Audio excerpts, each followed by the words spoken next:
Hey everybody and hello witchies. I'm making this video because I still hear like sound from a video that I was watching. What the heck? Nope, okay. But I have this person that messaged me on Facebook and said that she messaged, I don't know if it's a he or she, I don't remember. But they also said they messaged me on YouTube, but I have no idea how to get to my messages, so I'm sorry I couldn't get there on here.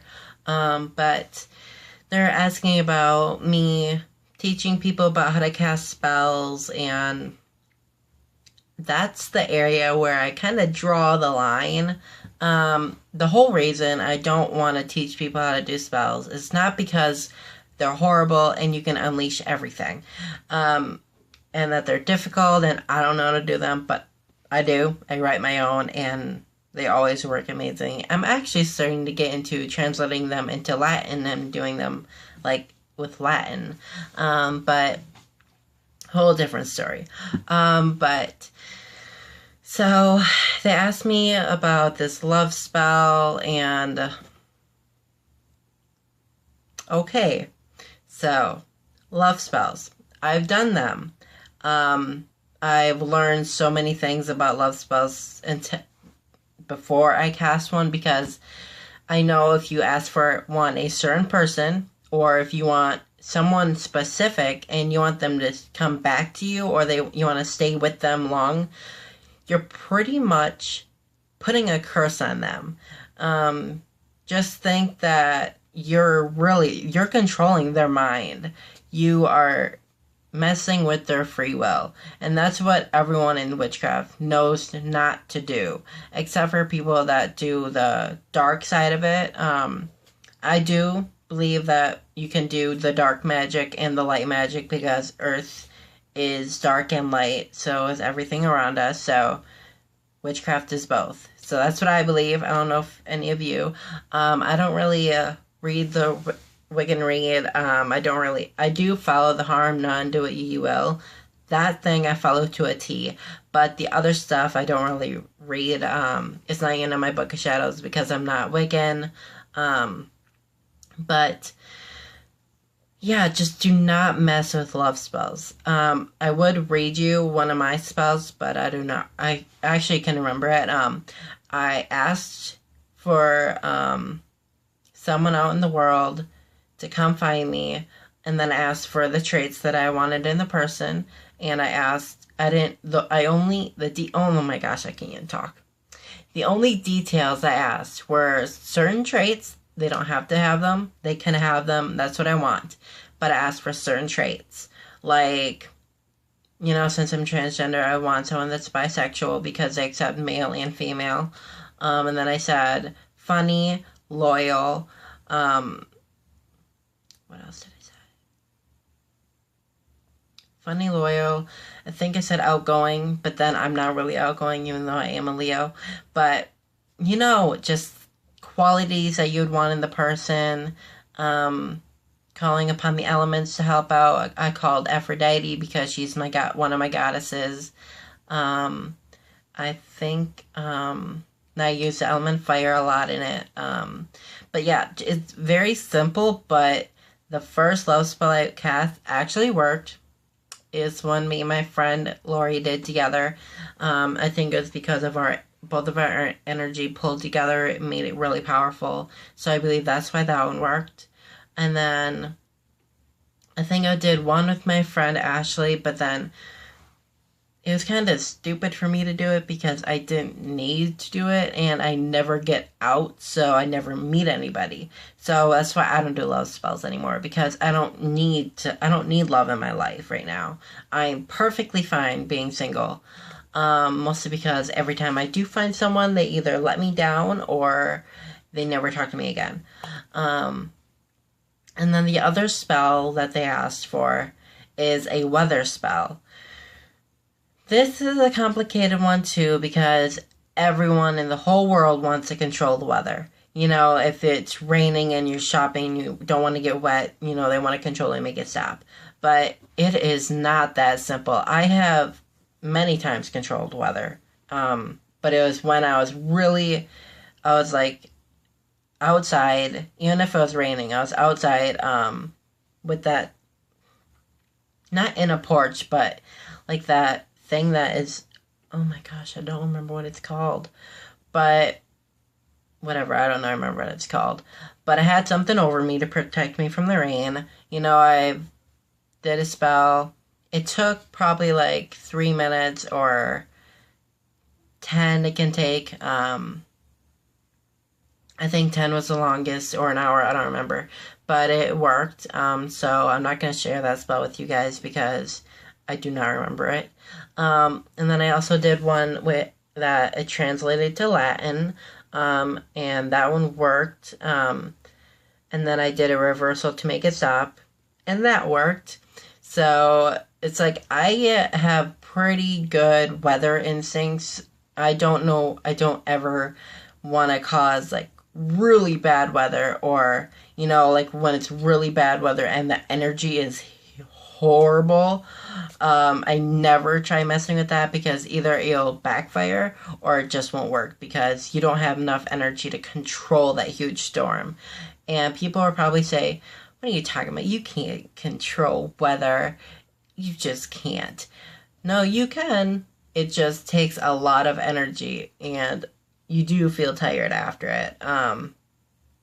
But I don't do them often because I don't feel the need to, because I like the rain and sometimes I like the heat, but oh, they just messaged me again. Okay, so I'm just gonna pause this quick. Okay, so they just messaged me again, and they asked now about a money spell, another popular spell that everyone wants, and I've heard successful spells about money, and then things that they did a spell about it and nothing happened. So I have not done a money spell before because I'm not in desperate need of money. I'm not in school. I stay home, help out with my brother, clean with my mom on the weekends and on sometimes Mondays. But I've never been in desperate need. But the thing I wrote her, I'm going to read this as I wrote it there. You won't get it out of thin air. You need to work, and maybe by surprise you will get a raise or you'll get money from your family. You can't just think, okay, money spell. I'll cast one and I'll be rich.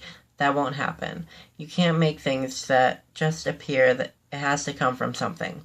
So what I was getting there is that if you're working and then you do a spell to maybe get a little raise to help, get more money in your life, it may work if you have enough energy and you know how to work the spell properly. You can't just light a green candle, think money, and it'll come.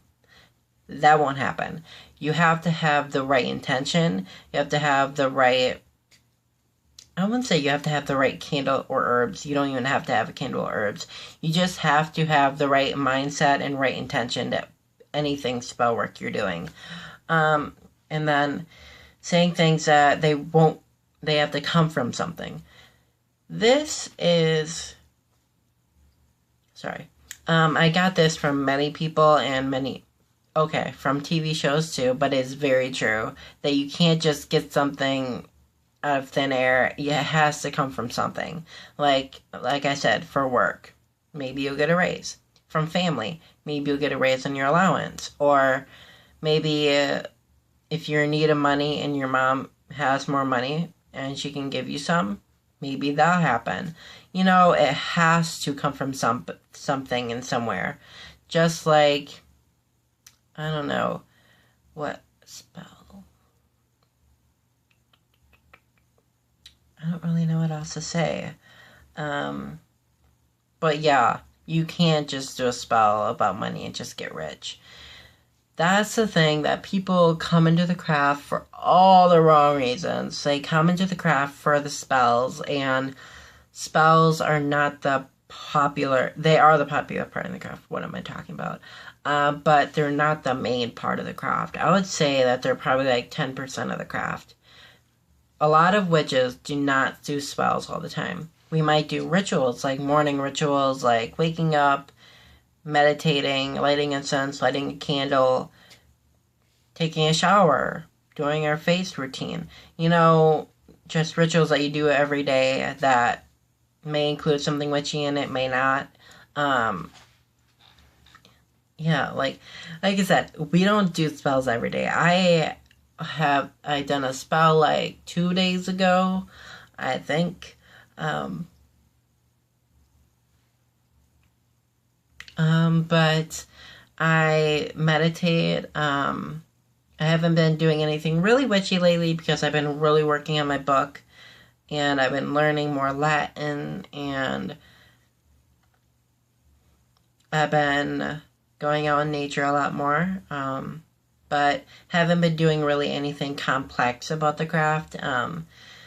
And people saying that if you're in witchcraft, you gotta know how to talk to spirits, and that is not, that's not, I want to say that's not even part of the craft, but there are people that do it and people that don't. People that don't do it are either they're afraid or they just have no idea how to do it. And they're like worried about learning it because they don't want to bring anything in that they don't want.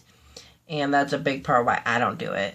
Because I've heard so many horrible things about people contacting their ancestors or their loved ones after they passed, or yeah, just them, and something not even close came through, and it was a demon, or it was another spirit that is now in their house and they can't get rid of, or multiple things. And maybe I will do more videos like this because I just realized there are a lot of people out there that are new to the craft and don't really know that much. And I sound like I know a lot, but this is all just coming out of my head through all the 6 years of practicing. It's all in here. And if I see a topic, I'll just come out with the answer. Well, my answer. Not like the book's definition. But yeah, so I hope that helped. And any of you newbies in the craft, or you, Jesse, or Jess, I don't know if it's Jesse or Jess, I don't remember. But yeah, so I hope you guys enjoyed this, and blessed be everyone. Bye.